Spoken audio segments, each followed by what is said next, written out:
It is both an honour and a privilege to receive this award today.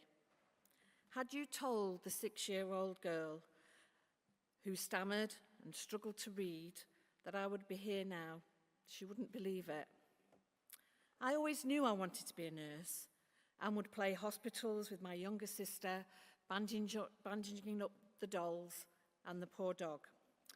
I left school in 1982 without the 5 O-levels required, which at the time had to include maths and either physics or chemistry.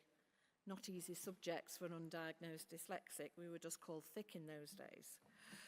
So I went to a further education college to obtain my maths and my physics O-level whilst working as a care assistant in a care home. Finally, on my 3rd attempt at my physics O-level, I started my nurse training in 1985 in South Manchester. And in 1988, I started my first staff nurse post at Trafford General Hospital, which was the very first NHS hospital opened by Devon. I can vividly remember my first day as a staff nurse when I fastened my nurse's buckle, and yes, I am that old. I recall how frightened I was. Could I really do the job? What if something went wrong? I remember feeling physically sick. As newly qualified nurse associates, registered nurses, or other clinical professions, you may feel the same. But you are not alone. You belong to a team of people who will support you as best they can because they also want to make a difference to the people, patients and families that you'll be caring for. Never be afraid to ask for help and always be curious. Nursing is a diverse career and it can take you to places that you didn't think you could go. I moved to Plymouth in 1989 and married my husband, who was in the Navy. Every girl loves a sailor. I have spent most of my 40 years from being a nurse in Plymouth and I have never been bored. I have gained further qualifications in master's degree, postgraduate diploma in nurse education, public health and an NHS leadership award. I have worked in various sectors, the NHS in both acute and community settings, the education sector as a senior lecturer, and in the charity sector as Deputy Clinical Director of St Luke's Hospice.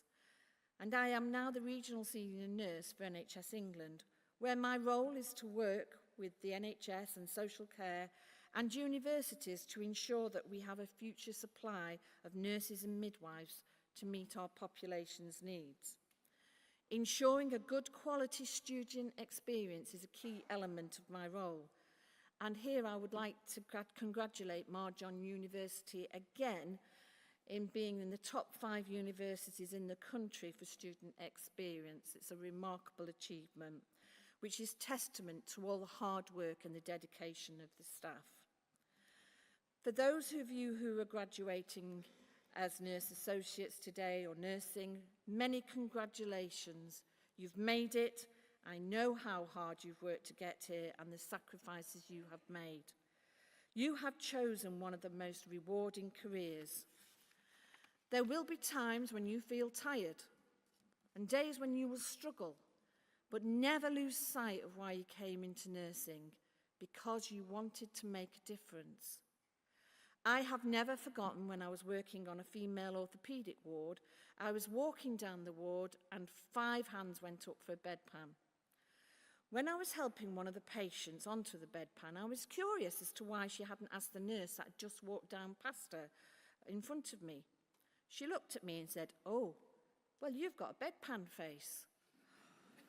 Well, I was a little shocked and asked her what did she mean. She said, "You look like the kind of nurse that I could ask for a bedpan. You've got a bedpan face."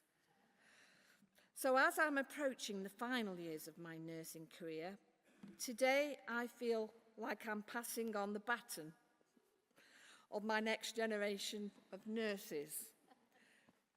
Be bold,